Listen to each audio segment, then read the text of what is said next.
ಎಲ್ರಿಗೂ ನಮಸ್ಕಾರ. ಇವತ್ತೊಂದು ಸೂಪರ್ ವಿಚಾರ ಮಾತಾಡೋಣ. ಆಯ್ತಾ? ಸಾಮಾನ್ಯವಾಗಿ ಎಲ್ಲ ವಿದ್ಯಾರ್ಥಿಗಳಿಗೆ ಎದುರಾಗ್ತಕ್ಕಂಥ ಪ್ರಶ್ನೆ, if you study hard is it benefit, if you study the smart is it benefit ಅಂತ. That means study hard versus study smart. ಕನ್ನಡದಲ್ಲಿ ಹೇಳೋದಾದ್ರೆ, ನೀವು ಕಷ್ಟಪಟ್ಟು ಓದ್ಬೇಕಾ ಅಥವಾ ಚಾಣಾಕ್ಷತನದಿಂದ ಓದ್ಬೇಕಾ ಅಥವಾ ಸ್ಮಾರ್ಟ್ ವರ್ಕ್ ಅಂತ ಕರಿತೀವಿ. ನೋಡಿ, ಒಂದು ಸಿಂಪಲ್ ಎಕ್ಸಾಂಪಲ್ ಹೇಳೋಣ. ಯಾರೊಬ್ಬ ಬೆಟ್ಟ ಹತ್ಬೇಕು. ಆ ಬೆಟ್ಟಕ್ಕೆ ಕೇಬಲ್ ಇದೆ. ನೀವು ಕಷ್ಟಪಟ್ಟು ಆ ಒಂದು ಕಲ್ಲು ಮಣ್ಣುಗಳ ನಡುವೆ, ಬೆಟ್ಟ ಗುಡ್ಡಗಳ ನಡುವೆ ಹತ್ತಿ ಮೇಲಕ್ಕೆ ಹೋಗ್ಬೇಕಾ? ಕೇಬಲ್ ಇದೆ ಅಲ್ವಾ? ಕೇಬಲ್ನ ಬಳಸ್ಕೊಂಡು ಸುಲಭವಾಗಿ ಹೋಗ್ಬೇಕಾ? ಇಬ್ರು ಒಂದೇ. ಆದ್ರೆ ಕಷ್ಟಪಟ್ಟು ಹೋಗಿದ್ದು ಕಷ್ಟನೇ.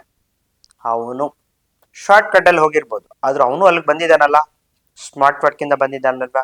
ಹಾಗಾಗಿ hard work versus smart work ಅಂತ ಬಂದಾಗ ಎಲ್ಲಾ ಸಮಯದಲ್ಲೂ ಕಷ್ಟಪಡಕ್ ಹೋಗ್ಬೇಡಿ. ಕೆಲವು ಸಮಯದಲ್ಲಿ ಸ್ಮಾರ್ಟ್ ವರ್ಕ್ ಇಂದ ಕೂಡ ಗೆಲ್ಬಹುದು ಅನ್ನೋದು ನಿಮಗೆ ಗೊತ್ತಿರಲಿ ಅಂತ ಹೇಳ್ತಾ ಈ ವಿಡಿಯೋ ಮುಗಿಸ್ತಾ ಇದ್ದೀನಿ. ದಯವಿಟ್ಟು ಹಾರ್ಡ್ ವರ್ಕ್ ಜೊತೆಗೆ ಸ್ಮಾರ್ಟ್ ವರ್ಕ್ ಕೂಡ ಅಡಾಪ್ಟ್ ಮಾಡ್ಕೊಳ್ಳಿ ಅಂತ ಕೇಳ್ಕೊತಾ ಈ ವಿಡಿಯೋ ಮುಗಿಸ್ತಾ ಇದ್ದೀನಿ.